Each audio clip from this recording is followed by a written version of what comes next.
आपने देखा होगा कि Indian market is in big trouble and major risk, right? So उसके लिए मैं आपको डिस्कस करूंगा और मैं आपको मेजर पॉइंट दिखाऊंगा, क्योंकि फ्यूचर आउटलुक आपको पता होना चाहिए कि आफ्टर मतलब मार्च 2025 के बाद क्या मेजर इम्पैक्ट होने वाला है, क्या हो मतलब इश्यू है जो किसी को पता नहीं है, और अननेसेसरी मतलब एक वीक में, 2 वीक में मतलब मार्केट को ग्रीन में दिखा के जो मेजर इश्यू है उसको दबा दिया जाता है, पंप एंड डंप किया जाता है।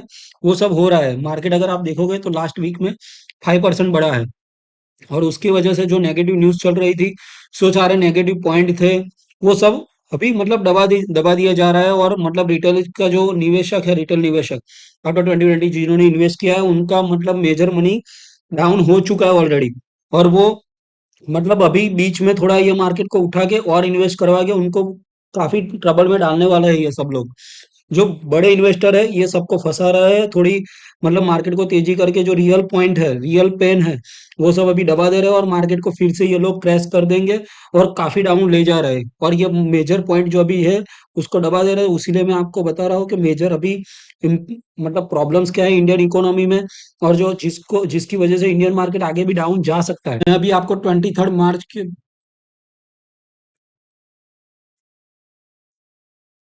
तो मैं अभी आपको 23 मार्च के बाद जो मेजर इम्पैक्ट आने वाला है उसके ऊपर मैं आपको बताऊंगा, राइट? तो फर्स्ट प्रॉब्लम है ग्लोबल इकोनॉमिक वॉलेटिलिटी, राइट? अगर आप देखोगे तो ग्लोबल मार्केट में हर रोज डाउ जो जो यूएस का मार्केट है, राइट, 2 दिन ऊपर जाता है और तीसरे दिन पूरी जो तेजी है उसको नीचे कर देता है, क्योंकि मेजर जो प्रॉब्लम है ट्रम्प टेंट्रम चल रहा है वहां पे। मतलब ट्रम्प कभी भी कोई भी डिसीजन ले रहा है, और ट्रम्प और मस्क मिलके मतलब यूएस इकोनॉमी जो है उसको कभी ना कभी मतलब नियर फ्यूचर में वो काफी ट्रबल में डालने वाला है, क्योंकि वो सब जो टैरिफ लगा रहे हैं अन्य मतलब दूसरे देशों पे, वो उनको ही प्रॉब्लम क्रिएट करने वाला है। और कनाडा और चाइना ने तो चालू कर दिया है। कनाडा ने मतलब सेम टैरिफ लगाना चालू कर दिया है यूएस पे। तो यूएस मार्केट मतलब एक दिन ऊपर जा रहा है और 2 दिन गिर रहा है, और ये काफी प्रॉब्लम में आ जाएगा, और यूएस मार्केट काफी गिरेगा। तो वो ग्लोबल इकोनॉमी मतलब गिरेगी, यूएस गिरेगा तो मतलब काफी मतलब इंडियन इकोनॉमी पे इम्पेक्ट आएगा, वर्ल्ड इकोनॉमी पे भी इम्पेक्ट आएगा, क्योंकि यूएस को आप निगलेक्ट नहीं कर सकते हो और यूएस इकोनॉमी को आप निगलेक्ट नहीं कर सकते हो। अपना आईटी बिजनेस है, काफी बिजनेस है जो यूएस से रिलेटेड है। तो मतलब यूएस मार्केट में मेजर क्रैश आएगा, रिसेशन आएगा, तो उसका इम्पैक्ट इंडियन पे भी आएगा, क्योंकि जो एमएनसीज है, एमएनसीज के प्रोजेक्ट्स है, वो सब इंडिया में आना रुक जाएगा। और उसमें काफी ना काफी वो रिसेशन यहाँ पे इंडिया में पास होगा ही होगा। और ये जब तक ट्रम्प स्टेबल डिसीजन नहीं लेगा और कुछ भी उल्टा सुल्टा डिसीजन लेते रहेंगे, तब तक ये प्रॉब्लम चलने ही वाला है। तो इंडियन इकोनॉमी भी इससे इम्पैक्ट करेगी। तो ये है ग्लोबल इकोनॉमिक वॉलेटिलिटी। उसके बाद मैं सेकंड पॉइंट दिखा रहा हूँ, कॉर्पोरेट अर्निंग प्रेशर। मतलब इंडियन कॉर्पोरेट का जो अभी आप अर्निंग देखोगे लास्ट क्वार्टर का, आप इंडिविजुअल कंपनी का स्क्रीनर जो साइट है उसके ऊपर जाके भी देख सकते हो, क्योंकि मेजर कंपनियां में काफी अर्निंग इश्यू है, उनका जो प्रॉफिट है काफी डाउन हो चुका है। जो 20 हर कम मैं अगर एग्जांपल देने जाऊँ तो कुछ कुछ कंपनियां जो हर साल 20% मतलब ग्रोथ पे जा रही थी, मिनिमम 20% पे जा रही थी, वो अभी डाउन हो रही है, और 40% या 30% पे ही अब वो इस बार उन्होंने ग्रोथ किया है। ये तो मैं मेन कंपनी की बता रहा हूँ, निफ्टी 50 की कुछ कंपनी का। उसके अलावा जो स्मॉल कंपनियां हैं उनको तो घाटा ही हो रहा है, और मतलब काफी मतलब उनकी अर्निंग डाउन हुई है इस बार। तो इस क्वार्टर में काफी अर्निंग डाउन है, और उसी अर्निंग डाउन होने की वजह से जो लास्ट 6 मंथ में सेल ऑफ आया है कंप्लीटली, जो इंडियन मेजर कंपनीज में। और अगर आप देखोगे तो कुछ कुछ कंपनियां अभी भी 50% डाउन है, राइट? लास्ट 6 मंथ में अगर आप देखोगे तो मेजर कंपनियां, निफ्टी 50 की कंपनियां 50% डाउन हो चुकी है। तो इसको मैं बोल रहा हूँ डोमेस्टिक जो अपना डाउन हो रहा है कॉर्पोरेट अर्निंग, उसी वजह से हुआ है। और ये आगे भी चलता रहा है, और मेजर मतलब डाउन साइड आएगा। अगर आप देखोगे तो प्रॉफिट डाउन हो चुका है, अर्बन कंजम्पशन डाउन हुआ है, फाइनेंसिंग कंडीशन उनकी क्लियरली डाउन दिख रही है। तो उसका इम्पैक्ट आपको आगे आगे भी दिखता जाएगा। उसके बाद थर्ड पॉइंट है फॉरेन इन्वेस्टर आउटफ्लो। ये तो मतलब सबको पता है, मैं आपको ये अगर पॉइंट नहीं बताऊंगा तो भी आप बोलोगे कि एफआईएस जा रहे हैं, मतलब जा रहे हैं वो क्लियरली, मतलब 1-2 दिन बाइंग कर रहे हैं, पर उसके बाद उन्होंने जो लास्ट 1 ईयर में यहाँ से पैसा निकाला है, वो मतलब अभी तक की हिस्ट्री में जब से इंडियन स्टॉक मार्केट चालू हुआ है उसकी हिस्ट्री में सबसे बड़ा सेल ऑफ है ये। आप कभी भी कोई भी डेटा देख लो, ये डेटा तो कोई निगलेक्ट नहीं कर सकता कि एफआईएस जा रहा है इंडियन मार्केट से, और जा रहा है तो मतलब कुछ ना कुछ रीजन होगा, उसी वजह से जा रहा है, और रीजंस आपको सब पता है। और मैं भी अभी आपको बता रहा हूँ कि रीजंस बहुत सारे हैं कि क्यों एफआईएस जा रहा है। मतलब एफआईएस जा रहा है मतलब हमको समझना चाहिए, और हमारे म्यूचुअल फंड इन्वेस्टमेंट बढ़ते ही जा रहे हैं, बढ़ते ही जा रहे हैं। मैं ना नहीं बोला म्यूचुअल फंड से आप इन्वेस्ट करो, और म्यूचुअल फंड सही रास्ता है। म्यूचुअल फंड से अगर इन्वेस्टमेंट करोगे लॉन्ग टर्म में काफी आगे बढ़ोगे। बट आप डायरेक्ट जो स्टॉक बाइंग कर रहे हो, स्मॉल कैप में जा रहे हो, वो थोड़ा अटकना चाहिए। मतलब जब भी सेल ऑफ आए तो आप म्यूचुअल फंड के थ्रू ही इन्वेस्ट करिए, कोई इश्यू नहीं है। बट मेजर स्टॉक में अगर आप कोई स्मॉल कैप है, मतलब पेनी स्टॉक है, वो सबसे अभी दूर हो जाओ, क्योंकि ये टाइम नहीं है कि आप कुछ भी जुगाड़ करो या फिर जुआ खेलो, क्योंकि ये टाइम बहुत टफ है। आगे क्या होगा वो किसी को नहीं पता। तो आप अगर इन्वेस्टमेंट कर रहे हो तो भी एसआईपी के थ्रू ही करो, राइट? क्योंकि ये एफआईएस का सेल ऑफ कब रुकेगा मुझे भी नहीं पता। और अगर आप देखोगे तो एफआईएस ने लास्ट 1 मंथ में, अगर आप देखोगे सितंबर 2024 से आप अगर पकड़ो, जो 2.5 लाख करोड़ रुपए निकाले हैं इंडियन मार्केट से। 2.5 लाख करोड़, मतलब आप इमेजिन नहीं कर सकते हो इसका क्या इम्पेक्ट आ सकता है। अभी भी हम, मतलब इंडियन मार्केट स्टेबल हो रखा है या फिर सेल ऑफ कम आया है, वो ओनली ना ओनली म्यूचुअल फंड इन्वेस्टर की वजह से ही बचा हुआ है। बट वो कब तक बचेगा किसी को नहीं पता, क्योंकि 2020 के बाद जो इन्वेस्टर आए हैं उन्होंने मेजर क्रैश देखा ही नहीं है। तो वो ये आगे भी कंटिन्यू रहेगा ही रहेगा। उसके बाद अगर आप देखोगे तो पॉइंट है डोमेस्टिक इकोनॉमिक स्लो डाउन।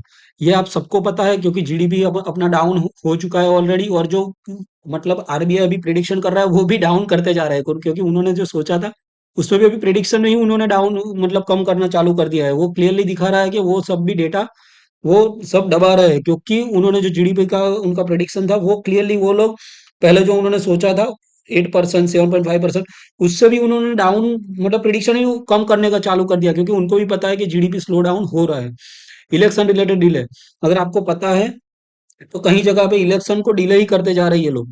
क्यों कर रहे हैं? क्योंकि इंटरनल प्रॉब्लम्स आ चुके हैं, उनको पता है कि इलेक्शन अभी हम करने जाएंगे तो हम फंस जाएंगे, क्योंकि काफी मतलब लोअर लेवल पे काफी इश्यू है। तो अगर आप देखोगे आपके आजू बाजू भी इलेक्शन जो हो रहे हैं, लोकल इलेक्शन है या फिर असेंबली इलेक्शन, सब में डेट्स में डिले आ रहा है, और वो इलेक्शन नहीं कर रहे हैं अभी। बराबर, अर्बन डिमांड तो रिड्यूस हो ही रही है, वो सबको पता है कि इकोनॉमिक ग्रोथ में मतलब रिडक्शन हो रहा है, और कैपेक्स भी मतलब इंक्रीज नहीं हो रहा। इनसफिशियंट गवर्नमेंट कैपिटल, क्योंकि गवर्नमेंट कभी भी इतना ट्रबल सिचुएशन में नहीं आए अभी तक, क्यों उनको हर एक जगह से प्रॉब्लम हो रहा है, इसीलिए वो इलेक्शन नहीं कर रहे, और मतलब कैपेक्स में भी प्रॉब्लम आ रहा है उनको।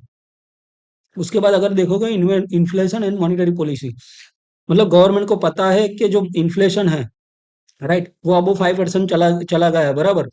और उनको उनको कंट्रोल करने के लिए उन्होंने काफी कुछ ट्राई किया है, बट वो उनसे हो नहीं रहा है, क्योंकि जीडीपी ग्रोथ डिक्लाइन आ रहा है, कॉर्पोरेट अर्निंग कम आ रही है, मार्केट करेक्शन कंटिन्यूअसली हो ही रहा है, बराबर। अगर आप देखोगे तो लास्ट 6 मंथ में काफी मार्केट करेक्शन आया है, अराउंड 30%, राइट। निफ्टी फिफ्टी 30% उससे पीक से 26,000 से नीचे आया है।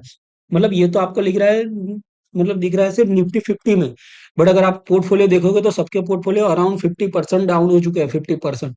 और मैंने कुछ कुछ इन्वेस्टर देखे हैं उनका तो मतलब रेड में, मतलब जो इन्वेस्टमेंट किया था उससे भी डाउन वैल्यू आ चुकी है, क्लियरली मैं बता रहा हूँ। मैं आपको डेटे डेटा के साथ बोल सकता हूँ कि ये 30% सिर्फ निफ्टी फिफ्टी का है, बाकी सबके पोर्टफोलियो तो की तो धज्जियां उड़ गई है, क्लियरली, बराबर। उसके बाद अगर आप देखो तो हाई वैल्यूएशन, ये तो मतलब पॉइंट सबको पता है कि इंडियन मार्केट मतलब सितंबर 2024 पे 26,277 था। इस टाइम पे सब चिल्ला चिल्ला के बोल रहे थे कि ये मार्केट इन्वेस्टमेंट का नहीं है, क्योंकि मार्केट अननेसेसरी उसको पंप किया जा रहा है, और अननेसेसरी 26,000 दिखा जा रहा है। और सब कंपनियों का वैल्यूएशन, मतलब जो उसका रियल वैल्यू है उससे तो मतलब अननेसेसरी इनको बढ़ाया बढ़ाया गया है। ये क्लियरली उस टाइम पे सब चीख चीख के बता रहे थे, बट फिर भी सब लोग इन्वेस्ट करते ही जा रहे थे। उनको लग रहा था कि ये मार्केट 50,000 चला जाएगा, 70,000 चला जाएगा, बट ये अननेसेसरी सबको मतलब गुमराह किया गया था, और मार्केट अननेसेसरी मतलब 26,000 ये लोग ले ले गए थे। और ये पंप एंड डंप वाले सिचुएशन उस टाइम पे चालू हो चुकी थी। तो अननेसेसरी मतलब मार्केट अब को 26,000 पे ले जाके क्रैश किया गया है, क्योंकि सेक्टर वाइज भी डाउन हो चुका है, स्मॉल कैप मतलब म्यूचुअल फंड कंटिन्यूअसली डाउन हो चुका है। तो आप नॉर्मल स्टॉक की तो क्या बात कर रहे हो? क्लियरली मैं बोल रहा हूँ कि ये अननेसेसरी सबको परेशान किया गया है, स्टॉक मार्केट इन्वेस्टर को, राइट। उसके बाद ये जो क्लाइमेट का रिस्क है, ये मतलब ये किसी कोई भी आपको नहीं बताएगा। मैं आपको बता रहा हूँ कि ये आपको कोई भी मतलब एक्सप्लेन नहीं करेगा कि ये एक रियल इफेक्ट इसकी भी आने वाली है। वाटर स्ट्रेस अगर आप देखोगे तो affective 54% of the country, right, impacting agriculture and rural demand. ये आपको क्लियरली वाटर वाटर का डिमांड का प्रॉब्लम आएगा ही आएगा, क्योंकि ये चालू हो चुका है। एक्सट्रीम वेदर वेदर का आप अगर देख लो कि कभी भी बारिश हो रही है, in in between winter, in between summer, ये इन बिटवीन कभी भी आपने इतने सालों में नहीं देखा होगा कि मतलब बारिश हो रही है। In between summer, in between winter, हर बार बारिश लास्ट वन मतलब 1 साल से हो रही है क्लियरली। तो ये मतलब काफी मतलब एग्रीकल्चर में परेशान कर रहा है, बात काफी बिजनेसेस में परेशान कर रहा है, और इसका इम्पैक्ट क्लियरली आ ही रहा है, क्योंकि अर्निंग डाउन हो चुकी है। ये मतलब डायरेक्टली इनडायरेक्टली काफी प्रॉब्लम क्रिएट कर रही है। आपको कोई नहीं बताएगा, क्योंकि मैं आपको ट्रूथ बताना चाहता हूँ, और ट्रूथ आपको पहुंचना जरूरी है, क्योंकि आपका हार्ड एंड मनी आपने जो कमाया है वो जाना नहीं चाहिए। एक्सपोर्ट बैन हो रहा है क्योंकि ये ट्रम्प है। ट्रम्प मतलब एक देश पे तारीफ लगाए तो दूसरे देश पे इम्पैक्ट आएगा ही आएगा। तो मतलब ये एक इंटरनल जो है टैरिफ वॉर चालू हो चुका है ऑलरेडी, और ये पता ही था। मतलब बाइडेन गया तब से ही सबको पता था कि ट्रम्प मतलब टैरिफ वॉर चलाएगा और ये आगे सबको प्रॉब्लम क्रिएट करेगा। आप अगर ये देखोगे तो मैंने सिर्फ आपको इसकी झलक दिखाई है कि ये क्या हो सकता है, बट ये काफी प्रॉब्लम आगे क्रिएट कर सकता है, राइट। ये मुझे लग रहा है कि इतना मेजर पॉइंट है। आपको मतलब जो डिसीजन लेना है वो ले लीजिए। आप म्यूचुअल फंड के थ्रू इन्वेस्टमेंट करिए, कोई इश्यू नहीं है, बट डायरेक्ट स्टॉक में वो सब में अभी स्टॉप करिए, राइट। थोड़ा अननेसेसरी मतलब आप इन्वेस्टमेंट करके पैसे मत फंसाइए, और थोड़ा मतलब आप बेसिक जो नीड है ह्यूमंस की, हेल्थ इंश्योरेंस, टर्म प्लान, वो सब लेके रखिए, क्योंकि आगे सिचुएशन थोड़ी टफ होने वाली है। तो हेल्थ इंश्योरेंस फर्स्ट ले लीजिए, उसके बाद टर्म इंश्योरेंस ले लीजिए, और आपके पास 6 मंथ का कॉर्पस होना ही चाहिए आपकी अर्निंग का, राइट। क्योंकि आप स्टॉक मार्केट के भरोसे नहीं रह सकते, कभी भी वो अलग से वॉर शुरू हो सकता है, क्योंकि ये दो बंदे जो है Trump and Musk and others, मतलब अदर कंट्रीज का भी इश्यू चल रहा है। मतलब यूरोप में कोई ना कोई इश्यू कंटिन्यूअसली चल रहा है। ईरान ईरान चला रहा है, इसराइल चला रहा है, गाजा में कुछ ना कुछ हो रहा है। तो मतलब ये सब पॉइंट में आपको एक एक पॉइंट एक्सप्लेन नहीं कर सकता, पर मैं ही तो आपको इतना बता सकता हूँ कि आप 6 मंथ का सेविंग अपने पास रख के हेल्थ इंश्योरेंस कर दीजिए, टर्म प्लान कर दीजिए, और मतलब म्यूचुअल फंड के अलावा डायरेक्टली मतलब स्टॉक में भी इन्वेस्टमेंट मत करिए। आप कंटिन्यूअसली ग्रो करें और आप सक्सेसफुल हो, वैसे मेरी गुड विशेस है। Thank you. और अगर आपको लग रहा है कि मैं कुछ आपको यूजफुल इन्फॉर्मेशन दिया है, तो आप इस वीडियो को लाइक कर दीजिए और ये चैनल को सब्सक्राइब कर दीजिए। मैं आगे भी आपको सपोर्ट करता रहूँ। Thank you very much.